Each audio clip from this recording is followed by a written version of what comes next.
sermon today is a little different, so you'll have to bear with me, because I preach according to the way that the Lord leads me to be relevant to the times in which we live. And there's a text, really, it's a couple of verses from the 4th chapter of the Gospel of John. It's a familiar story. It's verses 5 through 9. So he came to a town in Samaria, meaning Jesus, a town called Sychar, near the plot of ground Jacob had given to his son Joseph. Jacob's well was there, and Jesus, tired as he was from the journey, sat down by the well. It was about noon.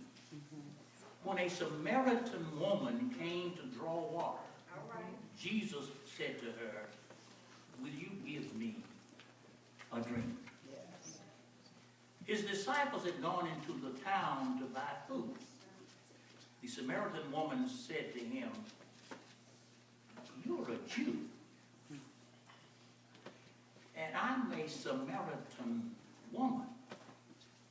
How can you ask me for a drink?" For Jews do not associate with Samaritans.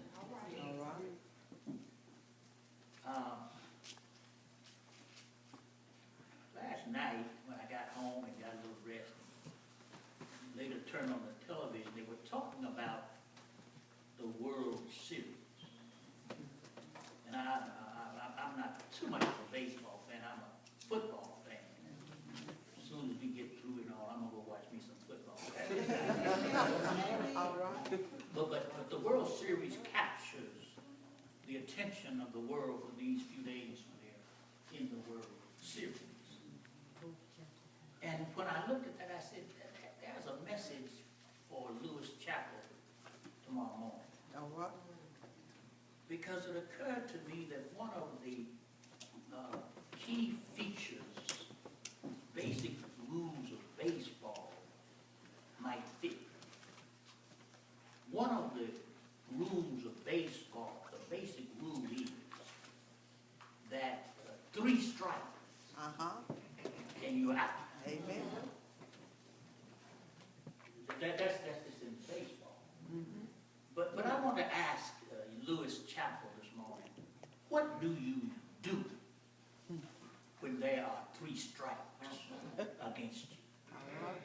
Now the rule is that 3 strikes and you're out.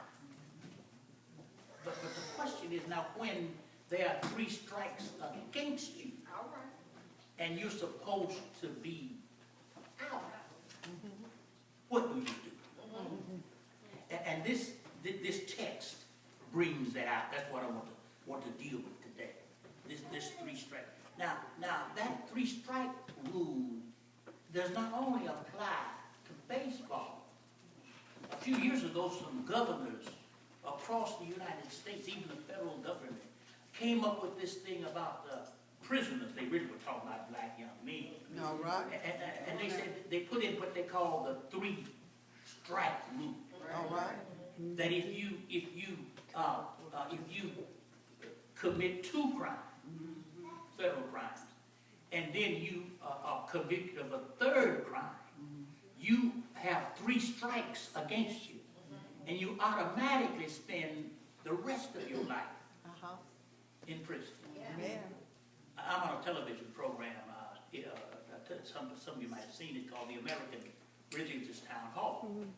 And one of the panelists is a professor at Fuller Theological Seminary in Los Angeles, in Pasadena, California.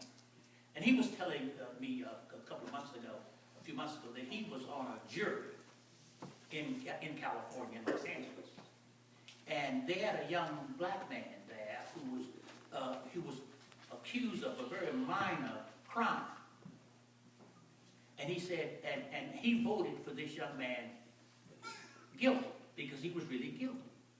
He said what they didn't tell them was that this was this young man's 3rd felony, 3rd offense. And because of this man's vote, that young man has to spend the rest of his life in prison because of that 3-strike rule. 3 strikes and you're out. And we use that all over life. 3 strikes, you're out. In fact, I heard a story once. It said that a farmer, he ordered a bride or a bride. He sent off a catalog for a bride. And this bride was to arrive at the train station. So he got his mule and his wagon to go to town to pick up his new bride. Well, you know how mules are. Some of you all remember mules. Well, the mule, when he got the mule and said, "Get up," the mule didn't move. And he hemmed and hawed, "Get up, get up." The mule, he said, "That's strike 1 to the mule." Finally, the mule moved on. Well, they got to a bridge, and the mule balked again. And he hemmed and hawed, and finally the mule moved. He said, "Well, that's strike 2. Well, he went on, got to town, went to the train station, picked up his bride, put her in the wagon, and said to the mule, "Get up." And the mule didn't get up, didn't move. So he got him a 2x4, went around and whacked the mule, said to the mule, "That's strike 3, and whacked the mule on the head. When he got back in the wagon, the bride said, "That's awful. You wasn't supposed to hit that mule like that. What's wrong with you?" He looked at her and said, "Strike 1.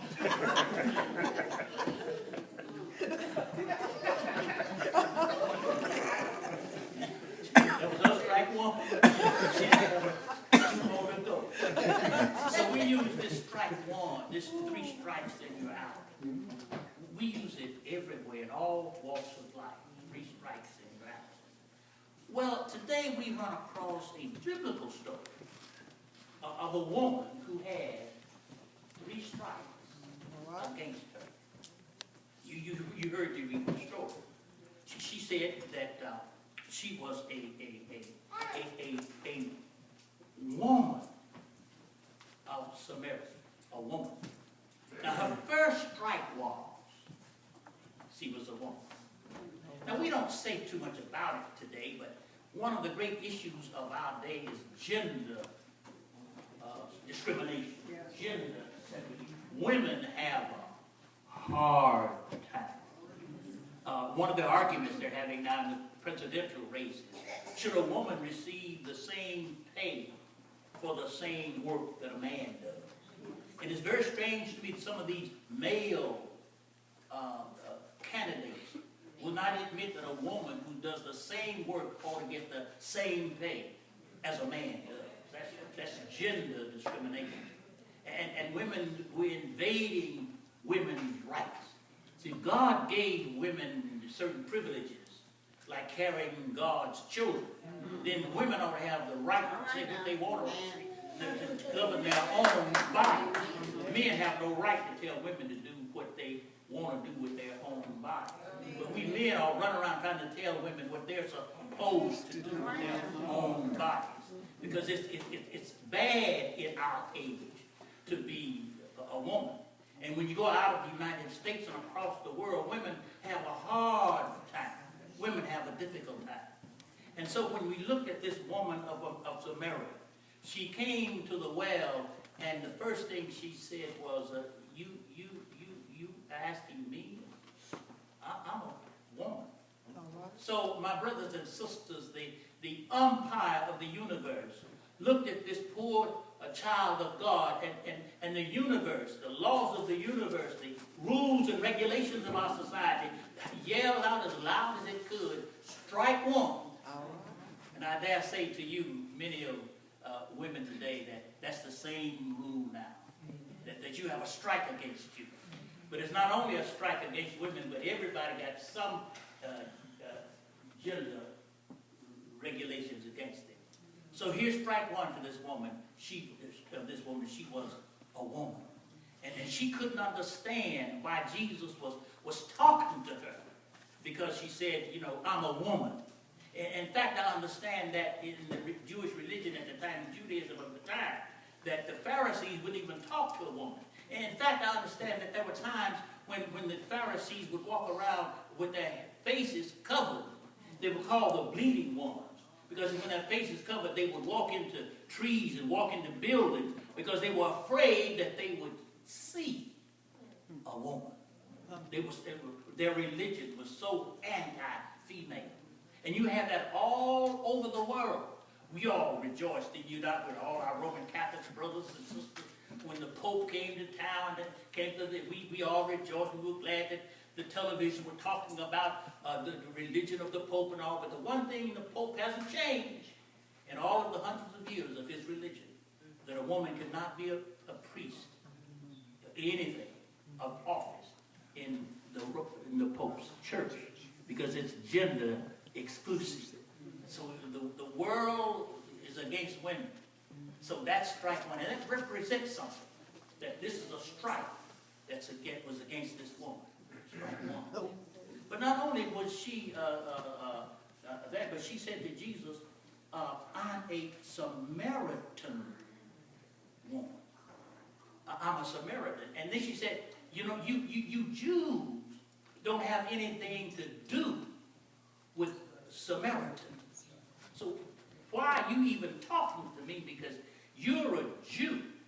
And not only am I a woman, but I'm a Samaritan woman." That's called in our day, that's called racism. So the umpire of the universe yelled out, "Strike two. All right. You are a Samaritan." And you know that strike two strikes is against a whole lot of us. You can say what you will of man. They argue about how what makes somebody black, what makes us African American. Well, I hate to tell you young folk this, but that one drop rule still applies. You know what that one drop rule is? That one drop rule is you got one drop of black blood in you. You black all over. All right. Totally.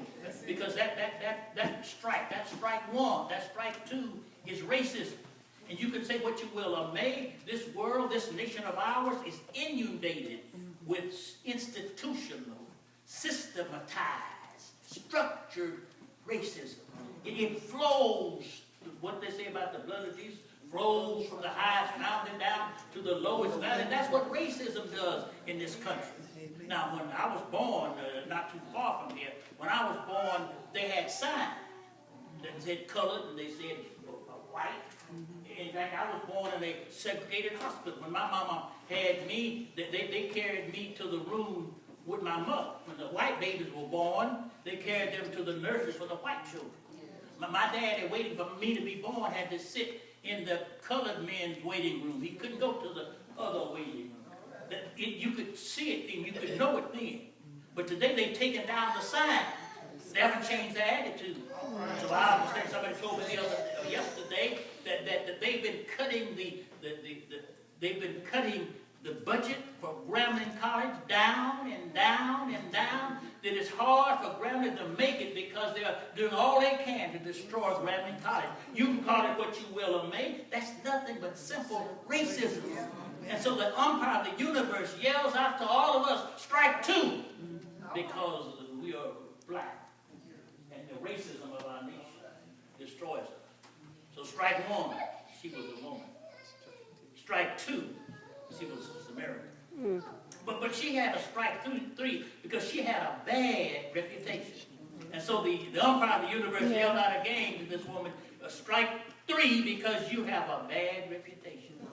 Now why was she coming to the well at noon? The other women had come earlier and gotten their water and gone on about their business. But this woman had to come late. You know why she had to come late? Because these other women didn't want her around. She had a bad, she already had 5 husbands. And these women were afraid that mine may be next. And so, but what they didn't do was when she would come, when they were there, you know how women sometimes do, they would whisper, "You see her over there?" They were talking about her. They were talking about her. She had a bad reputation. She done some bad things. And so this was strike 3 against her. She had a bad reputation. And when your reputation is bad, you're in trouble. All What right. if your reputation precedes you? Amen. So this poor woman had 3 strikes against her. She was a woman, She was a Samaritan, and she had a bad reputation. She had 3 strikes against her. And some of us have 3 strikes against us. Some of us are born poor, and we're going to stay poor the rest of our lives. Some of us have some bad habits that we can't get rid of. Some of us have some bad relationships we can't deal with. So we got a whole lot of things against us, and in many of our instances, that umpire of the universe yells out to you, strike 1. And then again, it yells out, strike 2. And for some reason, it'll yell out, strike 3. All right. What do you do Yes. when you got 3 strikes against you? The rules of baseball and the rules of life say that you are out when you have 3 strikes against you. Well, look at it for a moment. Look at it for a moment. The one thing this woman did, she didn't let her past get her down. All right. Did you hear that? She didn't let all this stuff that had happened in her past. She didn't let that get her down. You see, you can get trapped in what you used to be. You can get trapped in what you used to do. You can get trapped in those things that hurt you. You can get trapped in a bad relationship. How many young women have had one bad boyfriend and written all the boys off because? Or how many men have had one bad relationship with a woman and write all women off? You can get trapped in your bad past. You can get trapped in things you used to do and never grow out of it. That's why I like that young man's song about change. See, change means you got to let some things in the past go. Change means you can't hold on to these things that hold you down. So change means you can't get trapped in your past. So one way to deal with these 3 strikes when you're out is to don't let the past get you down. Amen. You know, I like that because you see, we're caught often in trying to hold on what we used to be and what we used to do. All right. So one way of overcoming those 3 strikes is to don't get trapped in your past. And the second thing is she didn't let other people decide her destiny. Now these other women didn't care for her. These other women didn't like her. These other women talked about her.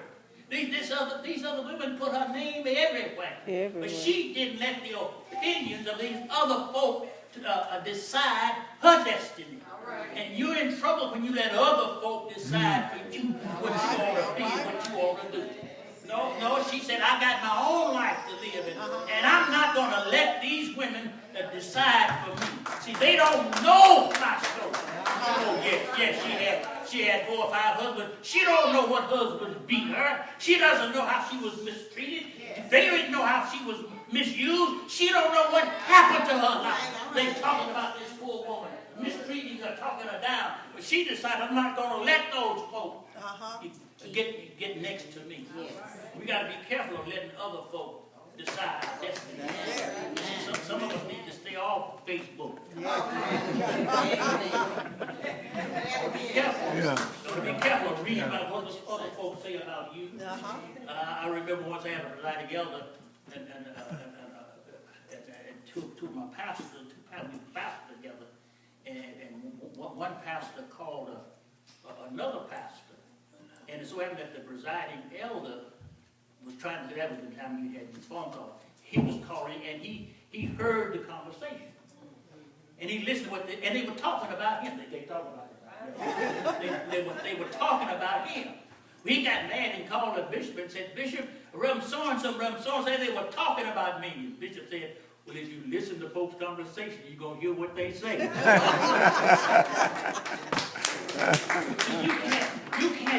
You can't let what other folks say about you decide your destiny. That's why I don't understand how Christian children can be bullied. You see, if you listen to what other folks say, you know you're a child of God. So why you let what other folks say decide how you feel about yourself? No, it doesn't matter what they talked about me on Facebook. So what? Don't let other folk decide who you are for yourself. So this woman did not let, she did not let her other folk decide her destiny. But then too, you know, what she did was she kept on doing what she had to do. She had 3 strikes against her. She was a woman. She was a Samaritan. She had a bad reputation. But she still had to get some water. She still had to go and get something to prepare food for her children. She had to keep on doing what she had been doing. And that's important. You got to keep on doing what you're doing. I once wrote an editorial about Hank Aaron when he first broke Babe Ruth's record. And I pointed out, I wrote this in the Christian Index when I was editor, that Hank Aaron struck out over 1,200 times. He broke Babe Ruth's record, but he struck out some over 1,200 times. That means that he didn't let his strikeouts hold him back. All right. So every day, rain, shine, sleet, or snow, when time came, he got his bat and went up to bat. Sometimes he struck out, but he would go back and bat. And he kept on getting up to the plate and swinging his bat. Oh, I'm trying to tell you, brother. When you got 3 strikes against you, just keep on swinging your bat. You're going to strike out sometime, but you got to keep on swinging your bat. Good as poor lady was. 3 strikes were against her. She was a woman. She was a Samaritan. She had a bad reputation. But because she kept on doing what she should have been doing, she made her way. Don't you see her? That poor woman made her way to the well of Sychar. And when she got to the well, when she got to the well, Jesus. When she got to the well, Jesus was there. Oh, what does that mean when you got to Jesus will meet you where you are. Oh, if you keep on. Jesus will meet you at the point of your need. You don't have to worry. You don't have to give up. Jesus is going to meet you at the point of your need. Yes. The world is going to strike. The world is going to put you out. The world is going to put you down. But Jesus will meet you at the point of your need. Oh, that's what I think. There may be 3 strikes against you, but Jesus is going to meet you even though the world says you're out. Let me close with a story I heard. I was the bishop up in Cincinnati when I first got elected. They sent me up to Cincinnati. The baseball team up there was the Cincinnati Reds. And one day, the Cincinnati Reds were playing the Montreal Expos. And it was the 9th inning. And the Cincinnati Reds were behind 3-2. It was the 9th inning, and there were 2 outs. And the Reds had 2 men on base, 2nd and 3rd. And Rusty Starr got up to bat. And when he was up to bat, he had 2 strikes against him. He had 2 strikes against him. And the pitcher wound up, threw the ball. Rusty Starr swung at the ball and missed. And the umpire said, strike 3. You're out. But when the umpire at the plate said, you're out, the second base umpire ran in and sang, wait a minute. I called a balk. I called a balk on the pitcher. The runners on 1st and 2nd. I called a balk on the pitcher. And the runners and the batter gets another strike. The runners went to 2nd and 3rd. And the batter gets another strike. And Rusty Starr hit a single. And the Reds won the game. when there are 3 strikes against you. Oh, yes. All right. When there are 3 strikes against you, and the umpire of the universe says 3 strikes, Jesus runs in. All right. He says, wait a minute. All right. Hallelujah. Wait a minute. He gets another strike. All right. Yes, life is hard. Yes, yes. But on Calvary, Jesus said, you get another strike. Amen. Yes, it's hard now. You can't see your way. But early one Sunday morning, Jesus rose from the dead. And Jesus says she gets another strike. Yes, there's gender segregation. There's racism. There are people with bad reputations. But Jesus says you get another strike. Don't give up. Don't give out. Just keep coming to the plate because Jesus says you get another strike. Hallelujah.